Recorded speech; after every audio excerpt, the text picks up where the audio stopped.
We're not like posting video. No, absolutely not. No, because I got my dental floss in my mouth right now. When you start talking about dread, this thing going in between my mouth, like, okay, I am putting this in my orifice. So for sure. And with that, welcome to the Princess D&Diaries. I'm Hey everyone, I'm Max, and we're back. We're so back. We are so. You know what? I don't know if I would say we're so back just yet, but we are at least back. I don't know if I'm emotionally back. Yeah. In terms of, I think just because I'm touching land for the first time in a while, or like really touching land, really kissing the ground that I walk upon. So I guess, you know what, let's start off with that. Maybe I will go into kind of where we've been this time. A little catch you guys up. A little catch up. So nothing bad happened, just kind of, we went on a silent hiatus because it definitely was not the intention to.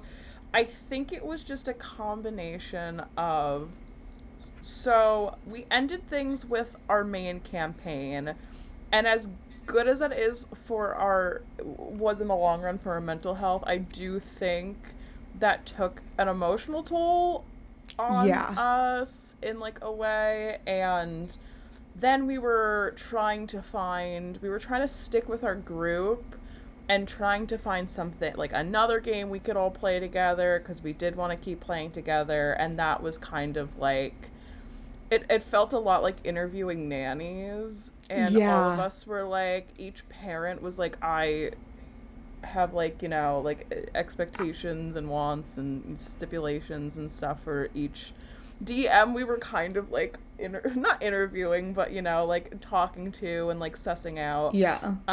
So that also was another, I feel, emotional toll on top of everything. And then while that's happening, then I decide to do the genius idea of going on a really strict diet and exercise plan, which consumed, whenever I was not working, which was 6 days a week, mind you, it consumed my entire, like, time, because I was having to spend time meal prepping.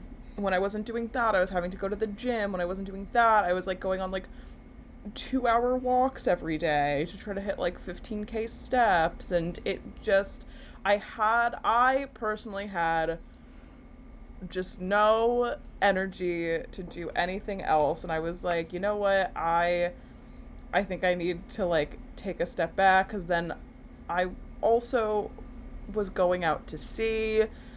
So that got in the way, because I was literally in the Bermuda Triangle for some time. A prolonged time I was in the Bermuda Triangle and other places, but the Bermuda Triangle, I feel like, is the most important part of this. It played the biggest part in this, I would say. Yes, but now I am back. I feel really great. I am significantly less, I don't want to say depressed, but I was very depressed, and I'm doing so much better. I think going on like that exercise plan was a lot of help. I ended up like spending a lot of time I made some really good friends this time out in the ocean, so that was nice. And I think that now that like things have slowed down with like the diet and exercise and work and stuff, it's like, okay, now I'm like, I want to go back to something that isn't necessarily for like my physical health or my career. I'm like, I just want to have fun with Max and just talk about D&D, which we love. But yeah, we did try to record Thursday. My fault. I gardened a little too much, dare I say. So Max was kind enough to be like, let's just do Sunday. I was like, thank God. Yeah. No, I've also been going through it lately. Well, I've been going through it, like, I feel like my whole life is a going through it kind of thing. Yes. However, I'm like getting back on medication after a long time, and it's just like I really feel like every time I start to pick my head up, I get my shit milli rocked. And so it is like unbelievable. I'm like, okay, yeah, we're recording the podcast again. And then life, like, almost in like a basketball hoop, like, slam dunked my brain. So I was like, that's actually perfect. I can't function right now. So that is best case scenario. Let's do Sunday. I will get my shit together by Sunday. So I've been boohooing a bit the past few days so that I could get it out in time for today. Yeah, I'm really planning my mental health. Yeah. Yeah. No, that's so real. After we like didn't do it on Thursday, I was like, you know what? Because I was seeing my friend on Saturday. My best friend Cam. I was like, I know I'm going to go visit her. We're gonna have a sleepover, and I think that like having that nice getting out and doing something, and not just like going from like bed rotting to recording the podcast.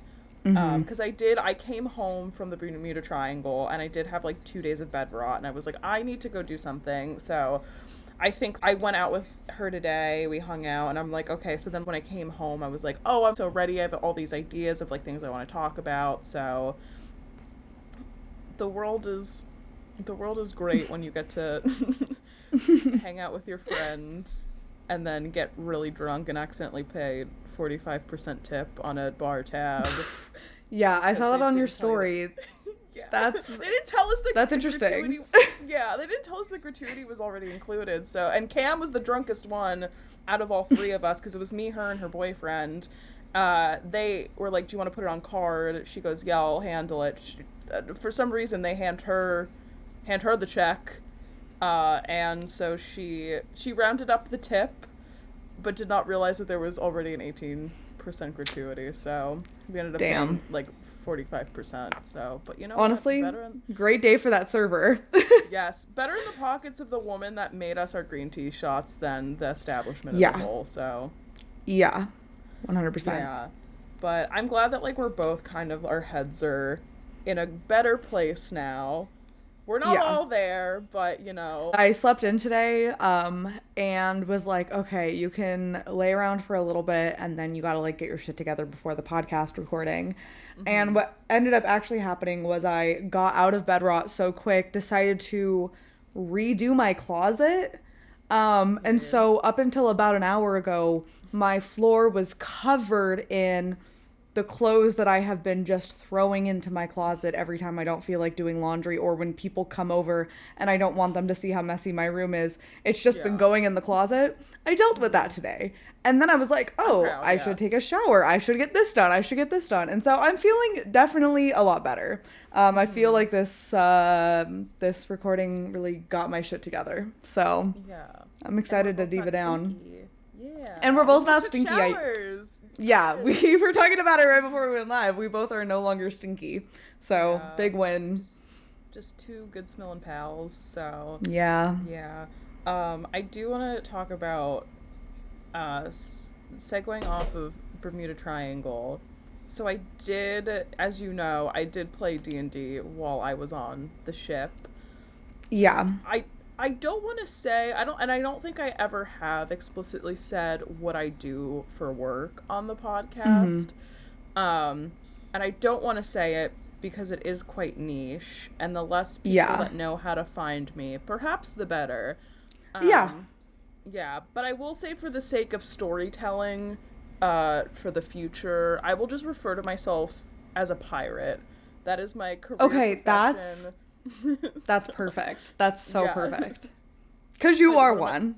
I am a pirate. Yeah, no, my friends are always like, you're out. They're like, you're literally just a pirate. And I was like, I'm like, maybe not literally, but quite, you know, we do have a lot of similarities. I'm not breaking the law, though. So, maritime law, I'm following it. Yeah, so if there's one thing about me, I am adhering to the rules at sea. But while I was out at sea pirating, I did play D&D on the ship, in both the sense that I played on my MacBook via Discord with you and our other friends, but also I did play in person on the ship with two of my coworkers. Yeah, which was, my friend Matt, who I thought, you know this story, I thought my friend, who is now my friend Matt, I thought he hated me the first time that we met, because he did say something, like, kind of mean, but I don't think that he meant it to hurt my feelings. But yeah, he said that, and I'm thinking, like, oh, this guy fucking hates me, like, and then maybe a day or two later, I was talking to someone else at work. I was like, yeah, I play D&D. Matt, like, comes up to me at work, and I go, what do you want? And he goes, I heard you like to roll magic rocks. And I was like, the fuck did you just say? And it took me a second. Yeah, it took me a second. I was like, oh, D&D. And then, like, all of a sudden, like, all the defenses went down. I was like, oh, yeah. Okay. Matt and his friends, I guess, they came up with their own system, and it's called Psycho Vikings. Ooh. And yeah, it was really fun. He ran, like, a one-shot version for us. He kind of, like, diluted the rules and stuff down so that it was, like, easier to do as, like, a one-shot, because we also, like, only had a couple hours to do it because we were, like, all so busy while, like, on the ship. So, but yeah, it was really fun. Kind of the premise of it was me and my other coworker who were playing, because it was 2 players and then Matt running the game. So Matt it starts out with me and my other coworker. The ship that we were on basically gets, like, shipwrecked in the middle of the night, like, in a storm. Yeah, and then we get in, like, lifeboats, and we wake up in, like, a fog out at sea, and there's, like, random people in the lifeboats with us, but they're all from, like, they're not from the ship we were on. They're all from, like, different cultures, different time periods, and we're like, what the fuck? And then we kind of, like, we, like, find sort of, like, this, like, it's not even, like, a Viking island, but it's like a lot of Viking ships, but it's, like, people from all over, from different time periods, different cultures, and kind of the sense is that there's this, like, magical storm that spirits you away to this world. So then we kind of get, like, wrapped up on, like, what's happening, like, politically on the island and stuff. But yeah, so it was a lot of fun. And he was, like, talking about, they had, like, a wiki for it. And I know that he was, like, talking about it. And I tried looking it up before this, but I couldn't find it. So it's like, or I did find it. I went to, like, psychovikings.com because I was like, I think that's what he said everything was on.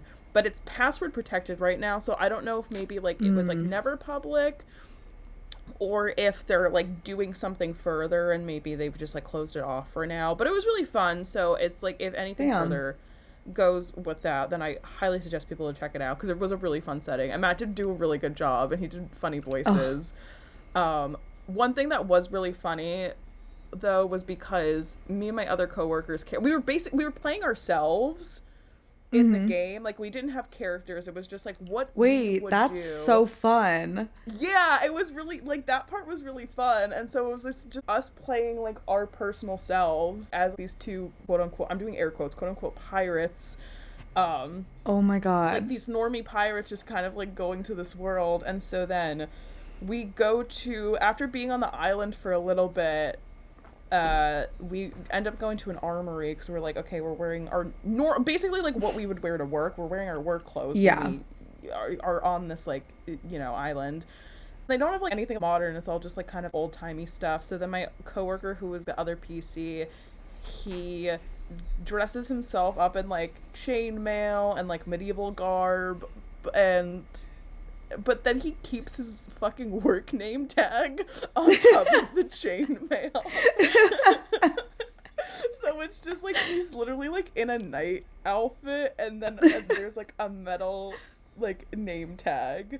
I love that. On top of it. Yeah, it was really fucking funny. And Matt was saying, he was like, I'll put you two's, like, characters in the wiki, because I guess, like, some of the, like, NPCs are, like, other people that like maybe like the like other people that have played the game have like created, and that's like kind of like part of the world building, because it's like we're all That just, like, is kind of like so stuck on this sick. island.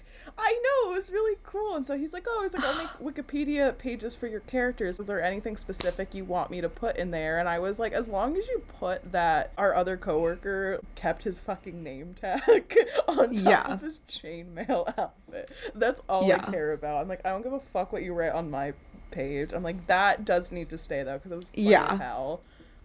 Oh my god. Yeah, it was really fun. I really like, I'll maybe like in a month or so I'll try to like see if the website's updated. If not, I guess I could also just text him and ask, but yeah, I just like need to not think about being out in the ocean for a little bit. That's fair. Yeah. Playing D&D on Discord was kind of difficult. I've done it before, you know, it's like something that I have to do like every time I like go out on these ships, but so it's not new to me, but it was like really frustrating because there was like a couple of times where my internet just like wasn't, because the internet on the ocean, newsflash, not great. Bermuda Triangle does not have great Wi-Fi reception. I don't know if you know this, but now you're educated, ladies and gentlemen. Yes. To everyone out there, so just so you know, if you go out to the Bermuda Triangle, you cannot go on Pinterest. And it sucks. And so then, let alone that, trying to Discord people, I would say 80% of the time it was fine when I try to do it, but then there was like some nights it just like wasn't working, and it was so frustrating, and it literally just like kept logging me off one time, and I was so frustrated I had to like miss the game. I go to the fucking Wi-Fi desk the next day, and I go to the girl working the Wi-Fi desk. I was like, hi, so I bought like high-speed internet last night. It kept kicking me off, like, you know, and you pay a lot of money. It's like $30 a day for a 24-hour high-speed package. It is like insane. So then she was like, okay, well, I can give it to you again for another 24 hours, and I shit you not, Max, she looks me dead in the eye and says to me, but next time this happens, you're gonna have to deal with the consequences. I was like, excuse me, the consequences? What do you mean? Of what? I know, I'm like, just say, like, the consequences, and I said to her, I was like, the consequence of what? Buying Wi-Fi? And she was like, well, yeah, sometimes it doesn't work, and I was like, okay, but if I'm gonna spend this money, then I expect it to at least work somewhat. And she just kept like arguing with me. I'm like, I was like, I don't care. I'm like, just give me the Wi-Fi, because you are in the wrong. That's so crazy. That was like super frustrating. So she's made an enemy out of me, along with the magician that I got into a spat with. But that's all I'll say about that. For legal reasons. For legal reasons. All you will know is that me and a magician are not on good terms. So, but yeah, so that was just like kind of that. So I'm glad to like have a couple of weeks where, like I'm on land until at least end of September, which is nice. That's nice. So, so I don't have to deal with the Bermuda Triangle. Which I don't even know if the next ship I go to is going to the Bermuda Triangle, so, but yeah, maybe my Wi-Fi will be better then. But yeah, so that's a bit of an update of like what I've been up to. Max, I know that you ran a Dread game and you've been like working on Buds and Blades, if you want to like go into that. The woman I work for, her grandkids come every summer, and when they were here for Christmas, they saw that I had a D&D book. I've got Tasha's Cauldron of Everything. And so one of the kids was looking through it. I outed myself. Yes. And one of the kids saw it and was like, wait, you play D&D? And I was like, yeah, I play a little bit of D&D. And he was like, I really, really, really want to play. And I said, okay, if you guys come, or when you guys come this summer, I will get a game going for you guys. So granted, it kind of took a bit of a backseat to everything just going on in life. The fires. But when they, fires and like just so many other things. Yeah. But when they came, I was like, are you guys still interested in it? because I was like, it's been a few months, and they were like 100%. Yeah, I've been thinking of characters, and I was like, okay, yeah, let's run a little game. So I just did like a very intro level. I think I found it actually on dmsguild.com. It's like a beginner's game module that someone created. And it was very cute. I set them up. One really, really, really wanted to play a Circle of Spores druid. And so, which I was like, druid's kind of a hard class. And he was like, I'll learn. Like, I don't care. I want to be a druid so bad. And I was like, okay, yeah, I got you. That's a wild shape, yeah.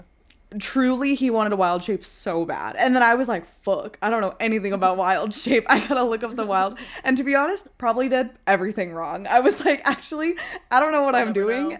They'll never know. They'll never know.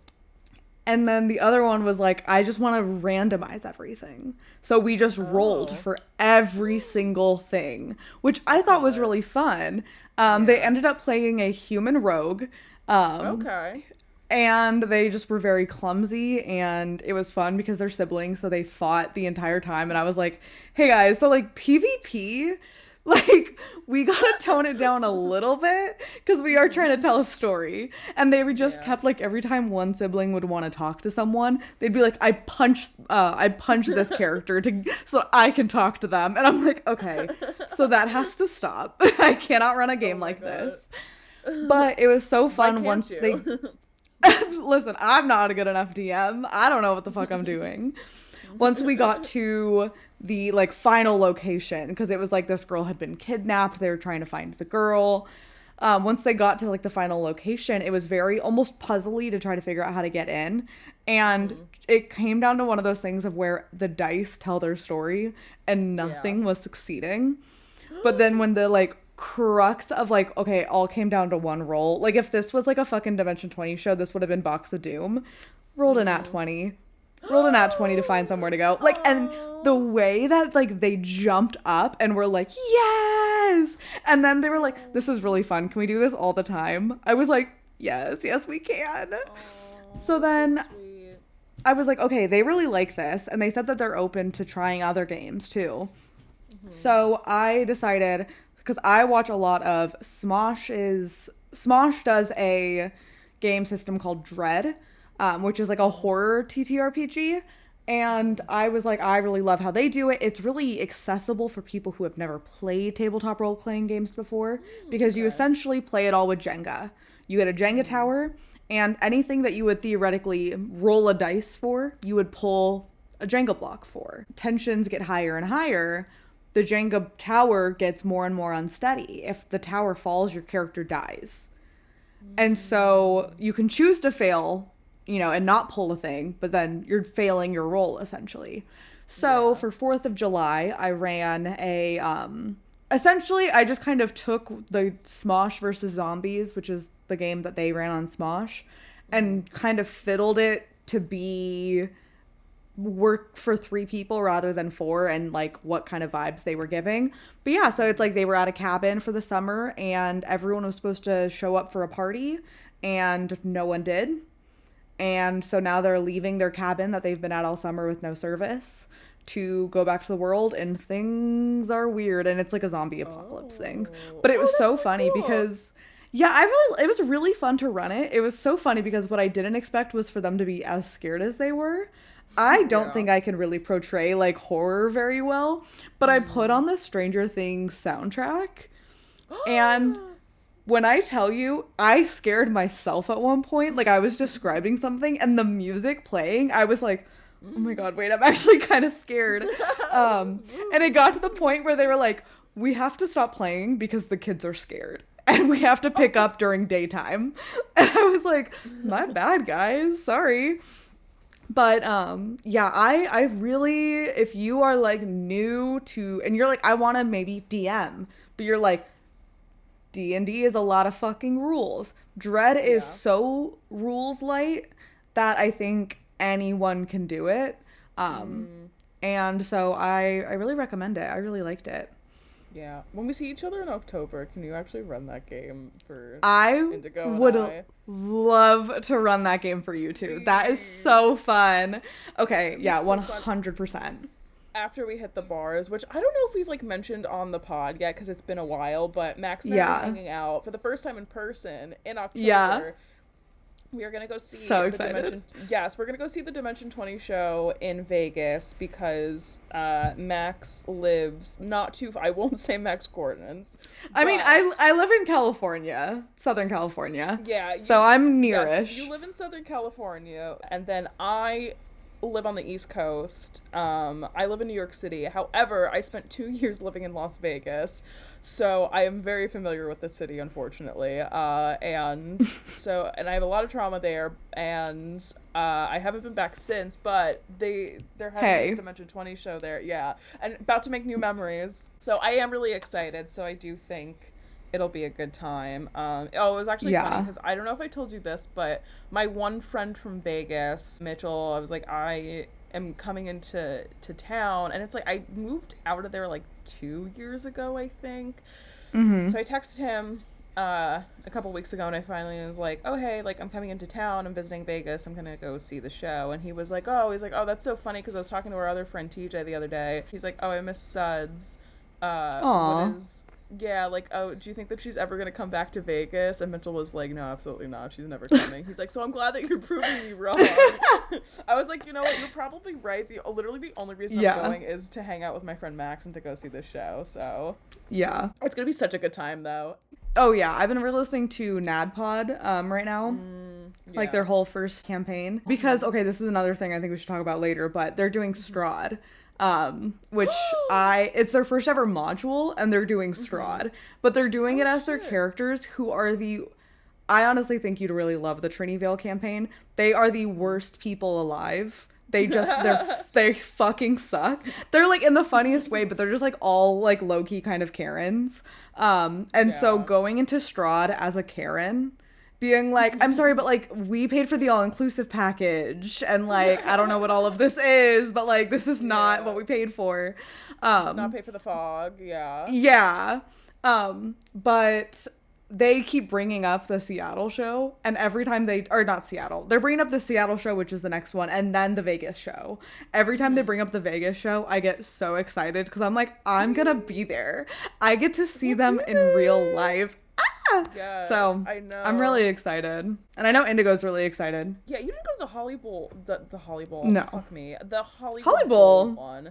Holly Bowl. No, I didn't. I have a love-hate relationship with going to see shows in LA. But the thing with going to shows in LA is like once I'm done at a social event, I don't function really great like after that. So it's like when I'm done, I would like to be home within 20 minutes. Mm-hmm. And I definitely can like make it, like I can start to function and I can like rally, but with like leaving LA, no matter where you live, unless you're like in LA, it's minimum like an hour drive home just because of LA traffic. And then if you live farther from LA, it's more. So it's like you're not getting home quick, which means you're then miserable in a car in traffic for hours. So that's why I was like, I don't want to go to the Hollywood Bowl because I know it's going to be a nightmare. It's going to be insane. Traffic's crazy.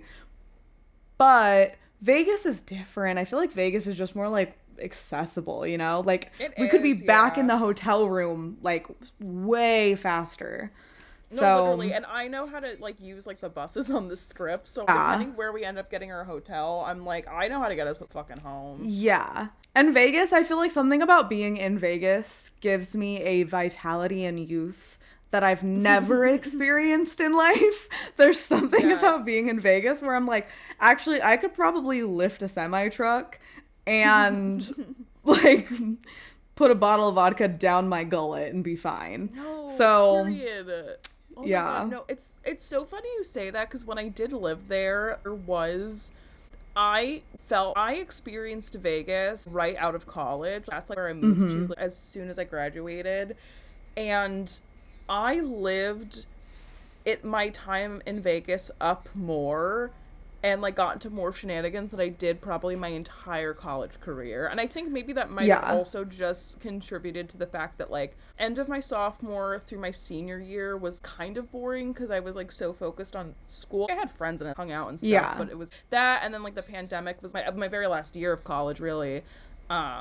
So it was just like kind of like I wasn't going out and partying a lot. It was just more hanging out with friends and stuff. But I wasn't going out. I wasn't getting like blackout drunk. I wasn't, like hanging out with strangers at the bar or anything. And so then I think with that experience and then coming out of the pandemic, I was like, I need to live life to the fullest, and I'm living in Sin City. And my friend group in Vegas were like 2 people who did not do anything ever until I came into the picture. So, and it's like I would be in Vegas and that was my life, and then after I moved, I'm like, actually I'm so boring all over again. There's just something in that fucking dusty ass air. Yeah. Cause I've gone to Vegas like a few times, cause it's like a good drive for me. It's like 4 or 5 hours, but it is something that you can do. And so, and every time I've gone to Vegas, it's been like, we're there for 2 or 3 days. We have to fucking make the most. So it's like, whoever's driving is driving into Vegas while everyone's pre-gaming and doing their club makeup in the back seat. We check in at the hotel. Driver does the makeup while everyone else bartends. We get dressed. We go to the clubs. We're at the clubs until sunrise. We sleep for 3 hours, brunch, day club, go home, sleep for an hour, party, get nice dinner, club again at night, do it again the next morning, and then we're driving home later. Like, I've only ever done Vegas like that. So it's like, I don't know how to like go to Vegas and not do anything like that. Like, I've only ever done it like bus, club, another club kind of shit. Yeah. So yes, no, I am really excited for that, because I haven't like gone like crazy in like a hot minute, and I think that you and Indigo will be like very fun to do that with. Oh, like, it's Halloween weekend. I was just gonna say it's Halloween weekend. My favorite. So holiday. We're dressing up for the show. I believe we're all cosplaying as different, because it's the Starstruck Odyssey themed show of their tour. So I think we're all going as Starstruck Odyssey characters. I'm going to be Big Berry 6. My 5'3" ass is going to be Big Berry 6.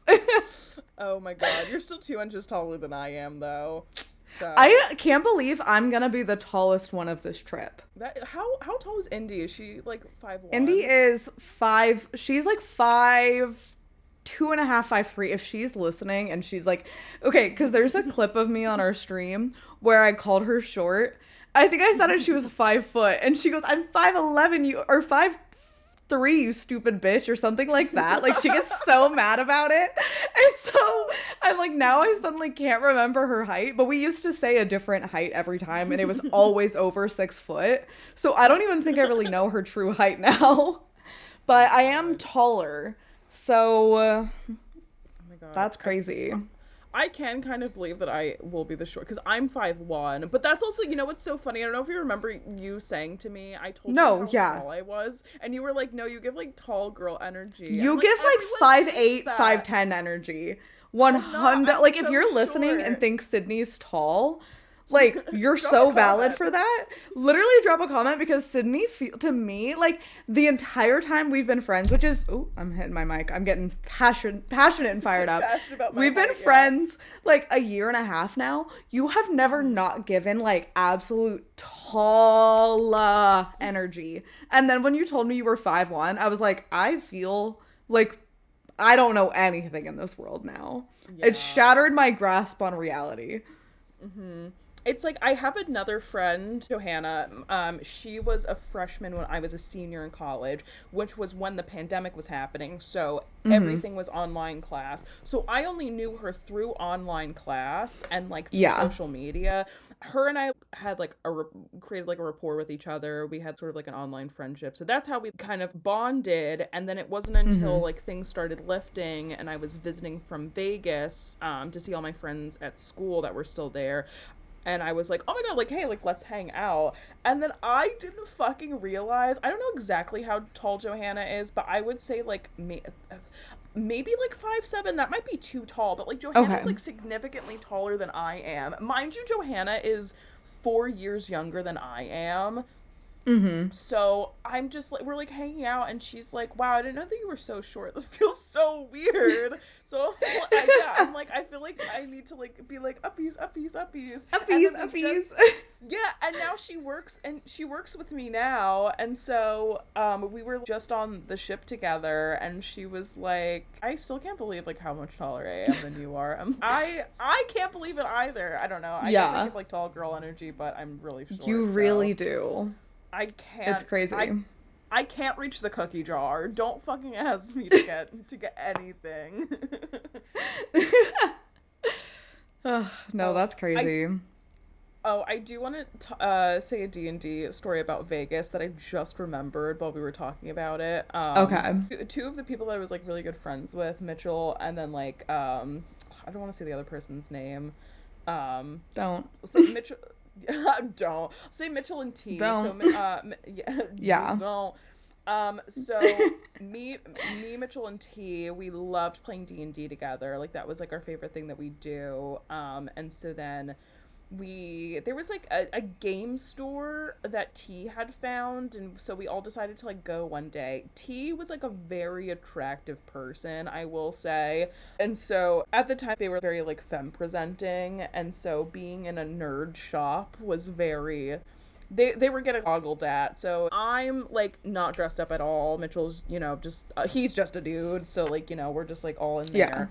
We're looking at modules because T and Mitchell were both like, oh, I want to run something. So T ends up finding like a Vampire the Masquerade.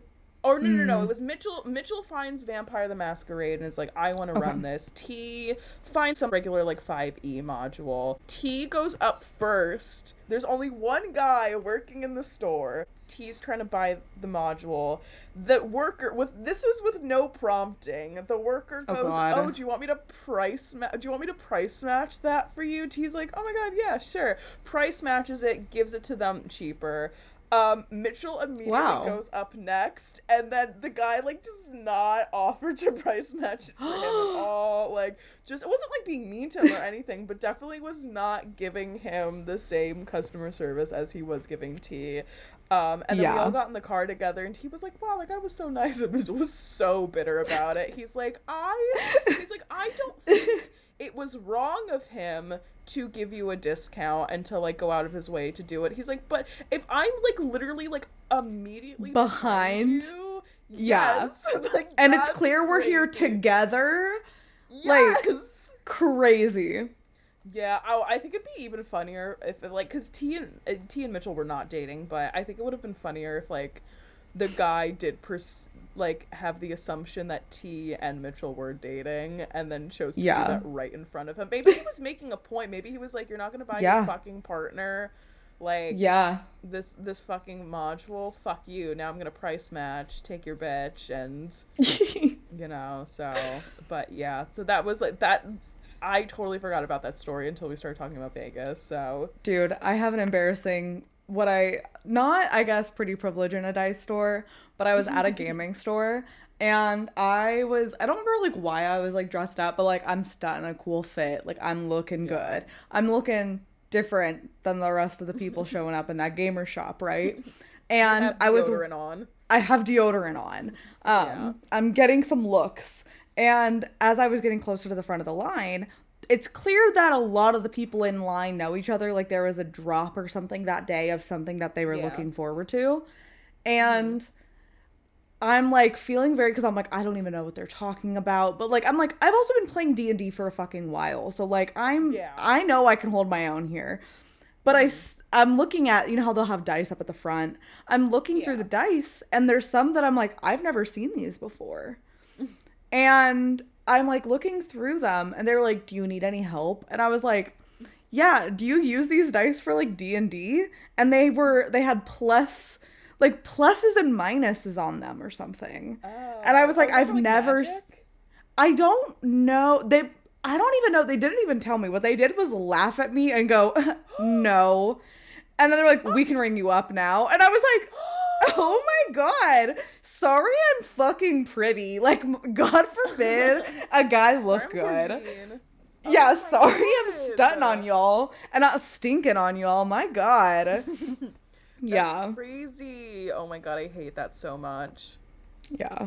So very embarrassing because they all laughed at me, and then I was like, well, now I feel like a fucking idiot. But also, I know it's because they're bitter and mad that someone so hot and cool like me plays tabletop role-playing games.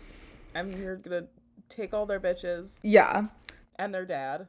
And most importantly, also their mom. Their fathers. Oh yeah, their fathers and their mothers. Mothers and fathers. No one is safe out there. People that co-sign their college loans, like the slightly estranged aunt, that has money, so they had to do that. So no one's off the table. I'm at your family barbecue. I've fucked everyone there already. Mm-hmm. So I guess just look out. And I'm grilling. You're running that grill like the fucking Navy. No, and I'm flipping your burger, and it's gonna be perfectly cooked. Oh, God intended. I also ran, of things I have done in the meantime, D&D wise. I ran Buds and Blades' first game. Which I don't know if I've talked about Buds and Blades on this at all, but essentially me and my best friend Indigo, who we have a podcast together, Secret Garden Society, we wanted to create a Twitch stream where people could watch us play games, and then they could also influence things with using like channel points and bits and shit. However, doing a stream with someone who lives far away when both of you have bad Wi-Fi does not go the way you want it to. So we switched to a podcast kind of setup. But we did our session 0 and then our first session, which we're doing the module which just came out, which is the Malady of Minar, which the woman who was on Dimension 20, she wrote it. And Halaji Bihamani, she's done like I think a few different games on Dimension 20. But she's also on Desi Quest. Oh, I think I know who you're talking about. Okay. Yeah, so she I recently put that one out. It's supposed to be like a 3 to 4 session game for like level 5 to 6 characters. However, it's just me and Indigo, and I'm DMing. So we created characters. Indigo's character her name is Rebecca. She's a barbarian who's like a riot girl vibe. And so we basically are saying that she's on her world tour right now, hence why we're going to be hopping around to different places. So then I created Mary Jitterbug, who is her manager. And so Rebecca's a Goliath. And then Mary Jitterbug is a halfling paladin, Oath of Devotion. They're best friends, and yeah. They should kiss, yeah. It was so funny because people were making really fun memes of both of them. So we really had a lot of fun. However, I will say, I don't think I'm meant to DM. I really don't think I'm meant to DM. I think if I'm gonna be funny about this, I think my skills were set to be a really funny support character. Like I'm really fun to be in a game. And I don't want to be the main character. I do want to be a supporting character. Like, I love playing a wizard because I'm like, tell me what you need me to do. I'll do it. I'll make little quips from the side. Don't put, like, I can't have a big emotional moment because I don't know how to act. And I don't know how to tell a story. I kind of freak out if things don't happen the way I think they're going to happen in my head. But the issue is so many people in my life want to play D&D. And don't want to run a game.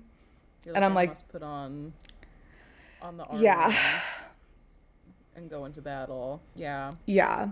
So I did tell Indigo that she has to DM a game for my birthday. So we'll see how that goes because she's feeling nervous about it. But I was like, I don't want to be a DM on my birthday. I want to play on my birthday. That's so good. But yeah, we posted the first episode on YouTube, so if you want to check it out, it's under Indigo and Max on YouTube, The Malady of Minar. Period. I do need to. I've been so bad about keeping up with it because I was on the ship when you guys started doing it at first, and I was like, I'm gonna get to this. I'm gonna get to this, and I haven't yet. So I think maybe that might be a this weekend activity. Hey, there's only one campaign 0 or session 0 and one single episode, so you're right on time to catch up. Yeah, Yeah. it's a real quick catch up. It's a real quick catch up. Speaking of weekend plans, so this weekend, because today, well, we are filming it a Sunday, I spent the weekend with my best friend Cam. We went to, oh my god, we had so much fun. But we went shopping today, and we went to the mall, and then we hit the Barnes and Noble that was like nearby afterwards to get some books. I went to the D&D section of Barnes and Noble. It is like, it is so lifeless. Like, there is nothing more lifeless than the D&D section of Barnes and Noble. There is no spirit there. It's like, I'm the not modules surprised. and stuff. Yeah, and there's like little merch, but it's just like they had dice, and I was like, oh my god, I was like, this sucks. I went to Hot Topic and they had cooler dice there. They had like rubber ducky dice. I was like, this shit's, yeah, I was like, this shit's actually fire, and it came in like a little ceramic bathtub. Oh, that's cute. Yeah, and then I was just like looking at all the stuff like at B&N. I was like, what the? I was like, something about it was just like so depressing. It was so depressing that I ended up getting real books, which I almost never do. Yeah. I go to Barnes and Noble and I either get something TTRPG related or I get like a graphic novel. Like, seldom do I ever, not that I don't read, but I'm like, seldom do I ever buy real books. Yeah. But I'm like, I got two actual books to read. I'm like, that's how fucking soulless the TTRPGs section of Barnes and Noble was. It drove me to read. I was on itch.io, which is like, if you don't know what that is, it's like an indie game website where you can post games that you make and anyone can play them and access them. And you can also set a price for them. And during, I want to say it was June, but I could be super wrong. They were doing, a lot of times creators will create like a compilation of like a bunch of different products. And if you donate to this, to the support, you can get all of the works for free or for like one set price. So it was like, donate this money, and it was to the Trans Lifeline. So it was like $5 or $10, and you got like 1,000 TTRPGs.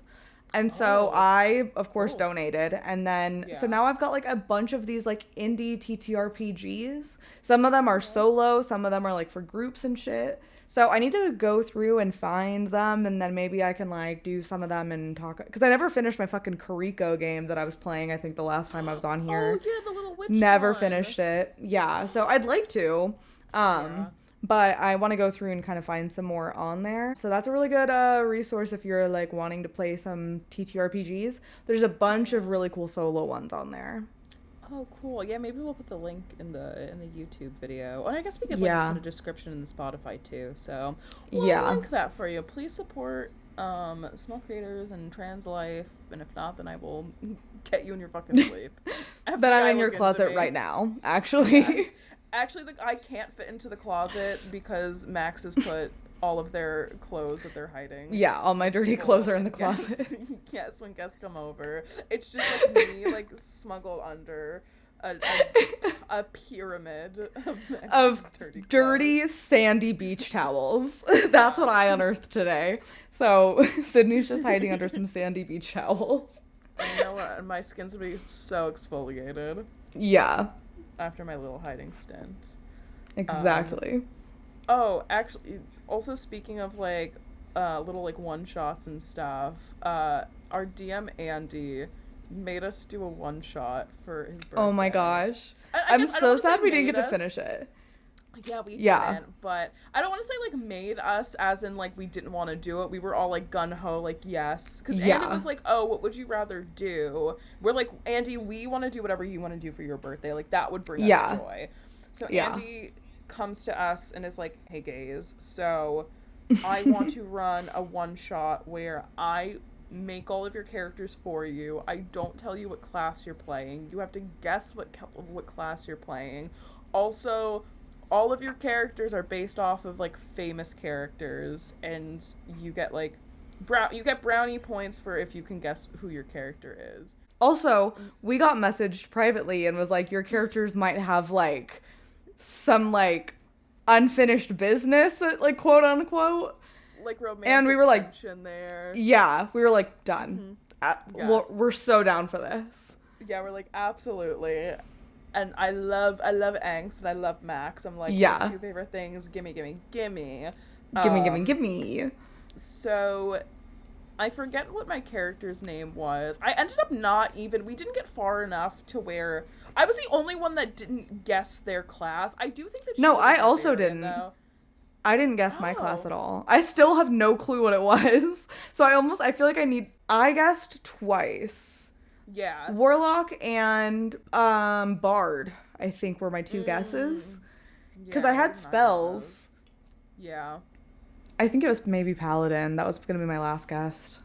I think Paladin probably also works, but yeah, and so I forget my character's name, but she was like blonde. Andy made us like fill out a questionnaire of like, I'm gonna make your character for you, but is there anything you want me to add? I was like, I don't give a fuck what about her you put. She does need to have like triple D breasts though. Yeah. As all my characters always do. So she's just like big blonde, big boobs. She's just got like a very short temper, but she's like very obsessed with like Max's character. Max, I think you're like a green tiefling. I don't know if that was. I was right. I was a green tiefling, and it was like is calm, but it's also kind of the leader, but like kind of doesn't want to be the leader almost. Yeah. And I was like, I somehow just like in the way that all D&D characters kind of come into their own, he just kind of became a fuckboy to me because of the knowledge of how obsessed Sydney's character was with my character. And it was like, but feels indifferent about her. I was like, yeah, okay, he's a fuckboy. Like, obviously he's a fuckboy. And then Sydney revealed who we were. And it made it so much better. Yeah, it was because I'm texting with Max, and I was like, oh, do you think that it's like these characters? Do you think that it's like this? Blah blah blah. And like we just like couldn't put a finger on it. And I was like, I know these characters though. I'm like, they're so deeply familiar to me. And I don't think Andy would like do something where it was like some like weird like book or something or TV show that like not a lot of people would have seen. So I'm like thinking. And I guess like kind of because we lose our memory, that's like kind of how it starts. We like wake up in a theater with our memory loss. So like that's kind of the information we have. And I guess sort of like the big bad guy who's like kind of like pretending to be our friend, he goes to Max's character and was like, oh, like you were part of like my show. You were part of like the show that would play here. Like you taught me how to clap, which honestly from Andy, 100% line. Like one of the fucking funniest things Andy's ever said was when that NPC was like, you taught me how to clap. But they're like, yeah, you work here at my theater. And I go, Andy, are we the fucking Muppets? Which we were. we absolutely were. I then panic and text Sydney and I go, I know nothing. I worked at Disney for so long, for years, and I know nothing about the Muppets. And I was like, and I'm Kermit. I'm fucking Kermit the Frog. And I know nothing. And I've made Kermit a fuckboy? Like, what am I doing? He's such a frat boy. And I know nothing about the Muppets. And I still don't know his class. And we still don't know his class. But here's the thing. You know nothing about the Muppets. I know everything about the Muppets. Yeah, everything. I spent money, like, to stay in Disney, like, by myself. I didn't, like, I don't want to sound like a Disney adult, but I was in Orlando for work, and I had the option to stay there for a couple days while waiting to get on another ship. So I took that opportunity to go to, Hollywood Adventure by myself. I had never gone to Hollywood Adventure before, but the whole fucking reason I bought tickets to that specific park was because I wanted to see fucking Muppet Vision before it closed, because I'd never seen it, and I wanted to take photos of the fucking Miss Piggy Statue of Liberty fountain, and it was great. That was honestly the highlight of the day, was like that. But I fucking love the Muppets so much, so that made me so happy. Immediately, I'm like, I'm locked in. I'm doing Miss Piggy voice. Yeah, you immediately went to the Miss Piggy voice, and I was like, I don't know Kermit's voice at all. I know he's froggish. But then someone was like, you're not going to do the voice? And I was like, I don't know who these are. I don't know anything about anyone. I know more about Miss Piggy than I know about any of the other Muppets, and I just know she's a diva. Like, that's all I know. So Rainbow Connection at all? Oh, wait, okay, actually, sorry. Let me take that back. I do love Rainbow Connection, and I also love Man or Muppet. But again, I would actually say that's probably the extent of my Muppet knowledge, are those two songs. And I don't know the context of either. I just know that they are sung by Muppets and one of Jason, whatever his name is. But like, that's it. That's all I know. It's Jason Segel. Thank you. I'm in love with him. You should do, I know that you have like a long list of movie night things that you're doing with like your Twitch community, but you should definitely, I feel like you'd love the Muppets. It's just so up your alley. And it's genuinely, the Muppets are so fucking funny, even as an adult. But like, I think that if you get to a point like where you run out of things, you should do a Muppet watch party. Because I did that with my friend Mitchell in Vegas. We would like garden, and I was like, we need to watch all the Muppet movies. And so I introduced him to that. Only thing with Muppets is like, well, with like really anything Disney related, I had to watch so many Disney things to be knowledgeable for my job that I no longer want to spend my free time. Even granted, I haven't worked there in 5 years. I no longer want to spend my free time doing Disney things. So it's like, I know they probably, but I also don't like puppets. I'm kind of scared of puppets. And I think that will factor in to, like, those two in conjunction are like, I know you have a puppet. I know you're going to pull him out right now. And I do respect him. Like, he's cute. It's like when your friend has a baby and you're like that baby's cute, but it's good for you, but I'm kind of scared of him. Yeah. So that's my thing with Muppets, or just puppets in general.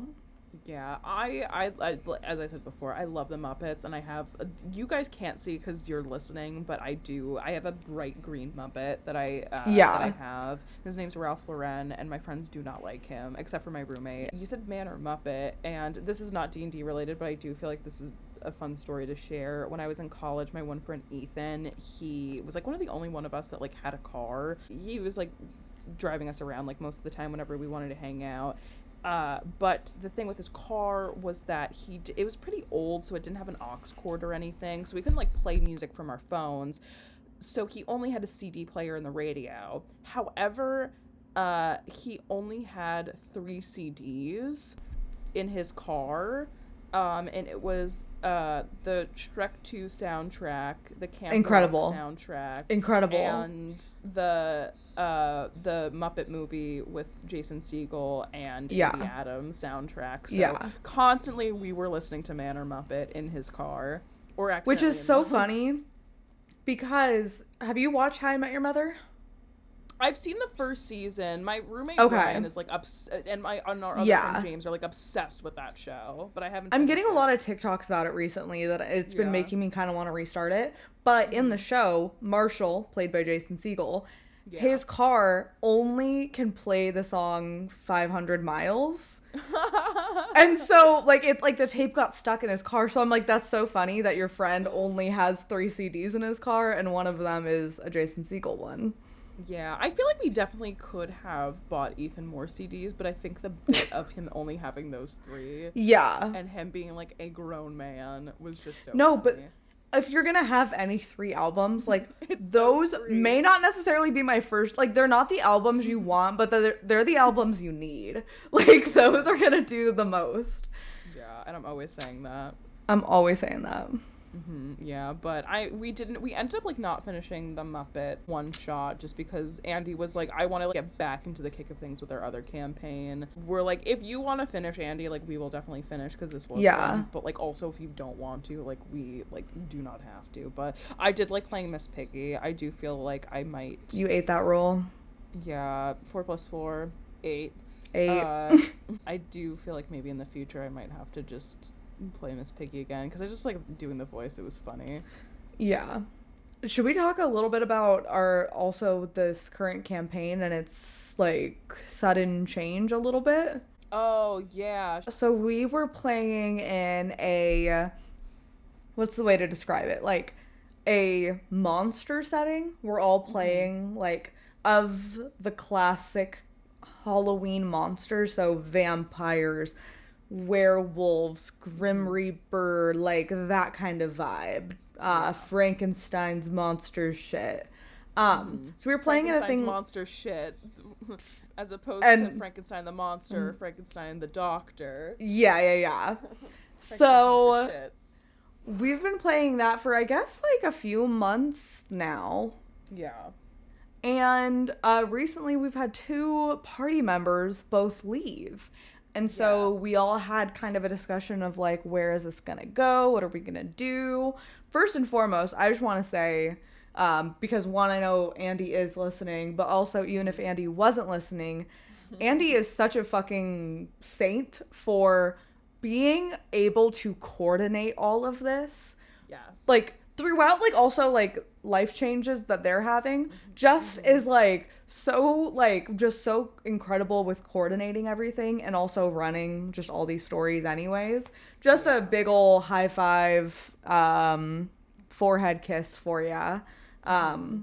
But we had the decision, it was pretty much between us of, do we want to, between the 2 of us, who is losing their character or changing their character so that we could keep our story going the way it is without having to both a cleric and a barbarian leave.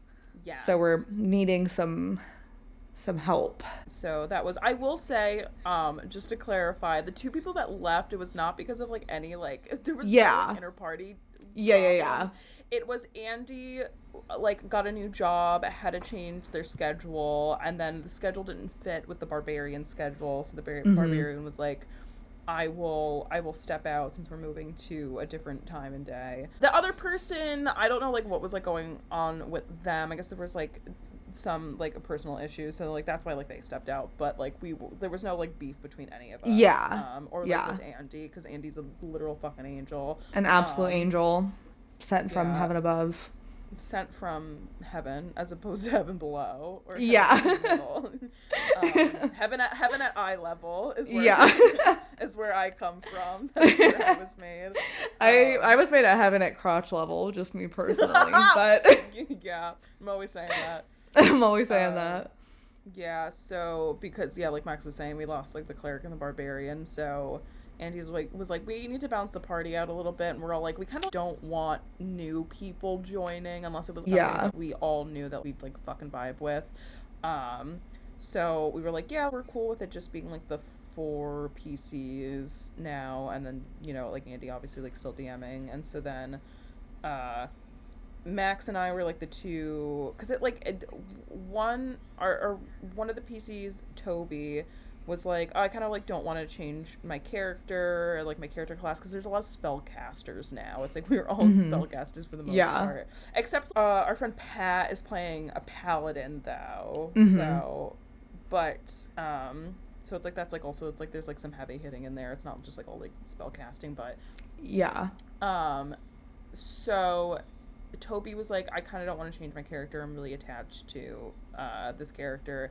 Pat was willing, and Andy was like, no, you should not, because you are one of the only people that can like heavy hit right now, and we don't have a barbarian. So and also Pat's character is so sick. Good. Like, oh my God, the Grim Reaper, Ma is so cool. Yeah, female Grim Reaper, and she female doesn't Grim have a fucking head.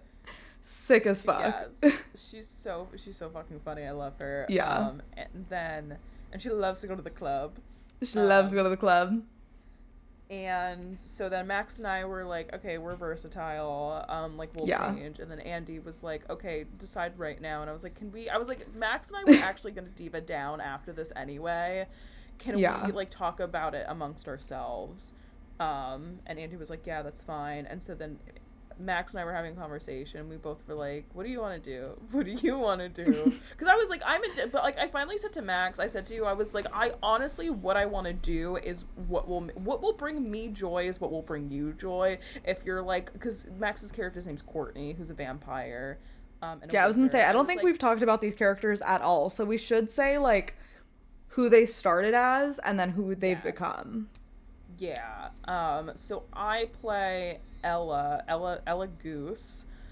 She is basically she's Bella Swan, but like worse and like more of like, think of like a really annoying like male anime protagonist, and like that's who she is. And she's like, oh man, like I'm running late and I got toast in my mouth. And she's a warlock, and she's got she's also a closeted lesbian, so all three of her patrons are like, there's like a Hey Mama's lesbian, a butch lesbian, and then a lipstick lesbian, and they're all kind of like fighting over her. So good. That's kind of like, yeah, and so like that's who she is. And then Max, if you want to describe Courtney. Yeah, so Courtney is Jennifer from Jennifer's Body meets kind of Regina George-esque. She is a vampire blade singing wizard. She kind of, as I started playing her, I really envisioned her as like using her pom-poms as her weapons. And she honestly just ended up being more just like vaguely athletic than cheerleader. Because I just was like, she's not a high schooler. Like, she is a grown adult. So I'm not getting the cheerleading vibe, but she would just like, she just was always on her phone and could not, she only was working with these people because her dad told her that she needed a job or she was going to get kicked out. And she loves her wealthy lifestyle. Period. So she was constantly texting, like every spell was like, she's on her phone and is casting the spell as like an offhand thing. And then she would like backflip everywhere just because I thought that was really funny. And then as I think our like 2 level ups that we did like in game before everything kind of happened, I gave her fighting levels because I was like, I kind of feel like as she's starting to see this world less as a incredibly rich bitch, she's now seeing like shit's going on. She's kind of feeling more like I need to like start being able to defend myself and others. But we have kind of fixed our characters to adjust more to be balanced for the party. So what is Ella looking like now? Because I said to Andy, I first said to you, I was like, I want to do what makes you happy, and you were like, well, you're like, I'd be cool keeping Courtney. I was like, great. I'm like, I will either make a new character or I'll change. I did originally say I was gonna make a cleric who was just Frankenstein's monster, but with like giant like it looks like male presenting, and then just has like triple. Okay, yeah. So we did talk a little bit about some potential new characters because I wanted to make Freddy Fazbear, who was a Freddy Fazbear knockoff, really bad. And then you were talking about your Frankenstein's monster with huge knockers. And I think that's where we were trying to figure it out. Yeah. We were like, either Freddy Fazbear or huge tits. Pick one now.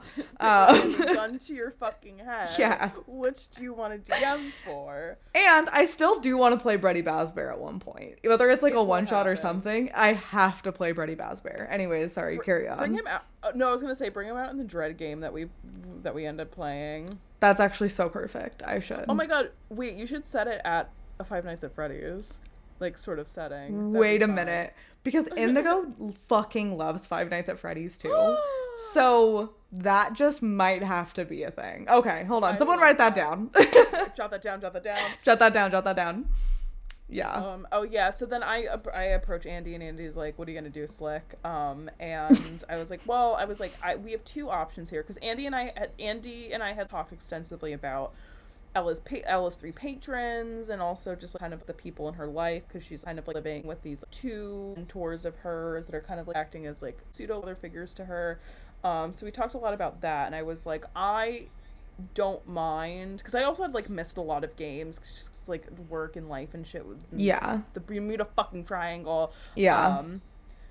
So I didn't get to play Ella as much at this point, so I said, we talked a lot about the patrons, and I know that like you kind of put a lot of like thought and work, and you were really excited about that. I was like, so I'm fine scrapping Ella completely to be something that is going to fit the party to their benefit. However, if you're like, no, I don't want to scrap all of the work that we put into that, like the backstory and the patrons and stuff, then I'm cool with multi-classing Ella. I'm like, I'm here for like what would be easiest for you, what you'd be interested to do. And Andy was like, well, like I kind of have an idea of when your patrons are like, oh well, this warlock stuff isn't working out as much. What if we tried giving you like cleric magic? Maybe that's what you need. So I think she's gonna be multi-class cleric and warlock. So okay, so that'd be fun. Sick. I think I've never played a cleric before, so that's a little. And we're so high level. We're super high level. We're super fucking high level. So I'm like, oh what's God, your split? Like, God, I haven't even done that yet. Which OT. We were supposed to play Thursday, and then Andy had to cancel last minute because Andy was like, I need a little bit more prep, and I was like, thank fucking God. Yeah. It was literally the day that I was getting off the ship. Yeah. And I was like, I can't. I was like, I need some time to like read and figure this out. So I just went through and did all my Courtney split up. Because in order to compensate the fact that we don't have a barbarian anymore, it's hard though because a high level wizard is, don't even fucking get that puppet. If you guys can't tell, but Sydney just picked up that puppet again and was gonna have it start talking, and I genuinely got filled with a rage that I can't explain. I don't know what you're talking about. No, and that was the puppet talking, which is so crazy. It was not me. Yeah, it was no longer Sydney. That was pure puppet. That was pure, was it Ralph Lauren? Ralph Lauren, yeah. Yeah. So to make up for the fact that we don't have a barbarian in the party, I'm giving her more fighter levels, but wizard is just fucking so goated, which is why I love playing a wizard. I don't know. It's so hard for me now to make a character who's not a wizard because I fucking love having spells, and when I don't have spells, I miss my spells. So I'm doing... It's just so, I love it. I feel like it's so fun to play. Nothing brings me more joy. Like, I've loved playing other classes, but when I have my fucking spell book and I'm like flipping through all my spell shit, I just like am filled with joy. It feels like being a little kid and getting to play wizard. Aww. And that's what it is. Warrior cats on the playground. So yeah, that was never my experience, but I feel like probably like close enough. Yeah. But she's doing an even split of wizard fighter. So 6 wizard, 6 fighter, which I've never actually played fighter before. My only fighter experience is Baldur's Gate, Balls Outer Gate 3. So I'm excited, but that is the split I do on Balls Outer Gate 3, is half wizard, half fighter. So it is familiar enough. I'm really excited to have like 2 actions, especially being a blade singing wizard. My attacks are pretty goated, and so now the fact that I get to do 2, and with the magic item that I have from Andy, which is her like charm bracelet, which is like I can do extra cool shit, like fucking combat is not ready for Courtney. Ooh, that's exciting. Yeah, like she can just like cast slow, and then in the next round just do like obscene amounts of damage. Oh, I love that. I'm so excited to see that. Because also every time we've gotten to fights, I haven't been able to be there. So I'm excited to finally, hopefully, be there when we fight. Yeah. But yeah, so it'll be good. I think I think I'm just nervous about playing a cleric because I've never done it before. Which like I'm surprised because I feel like I'm constantly like, I'll play a healer. I should do healer class, and then I fucking don't. So, yeah. I was gonna build Liar when we were still doing the Egg Fort campaign. I specifically built her because I was like, oh, I'll probably end up having to be the healer. But then JoJo was like, oh, I'm doing blood magic and I can do blood healing and stuff. I will let JoJo have that. That's so fine. I think it's also just like not to be like a misogynist to myself, but I'm like, oh, I'm the girl. I will probably end up being the healer. So, but thankfully that hasn't been the case. So yeah. I have never gravitated towards cleric or even necessarily warlock. I don't know if it's my religious trauma, but I'm like, ain't no fucking way a mystical being is gonna be the one I fucking look up to.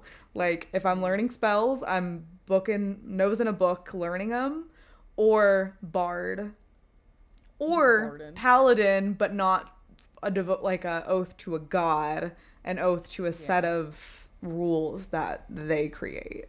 But so that's why I'm like, I've never played a cleric because I'm like, That's religious. And I don't do that. Religious, yeah. That's so valid. Yeah. Yeah. It's so traumatic. I do, as someone who like grew up Catholic, who also has like a wee bit of religious trauma, however, it like I reclaim that by my favorite kind of character is like religious character who's like a closeted lesbian. I'm like forever my favorite trope of anything ever. Like I will suckle that shit up like a pig on a teat. Like Kristen Applebee's. I love watching people play that. Yeah. I love seeing it. You don't want to live it. I don't want to live it. I'm like, I've actually not lesbian, but I've done the closeted religious thing. I'd like to get as far out of that in my fantasy world as I possibly can. Yeah. Instead, I'm gonna play a girl who has an incredibly loving family, and just gets to be mean all the time. Yeah. And you deserve that. Thank you. All right. Well, thank you guys for being back with us. Sorry to get a hiatus. So hopefully that never happens again. And if it does, then we will communicate that when I'm not depressed and in the middle of the ocean. I was deathly ill when the initial pause came along too, so I couldn't even function to even say anything either. But we're here. Yeah. We're back. But we back. Not so back, but we back now. We back. But thanks for listening and sticking with us. We love you. Love you guys. Mwah, mwah, mwah.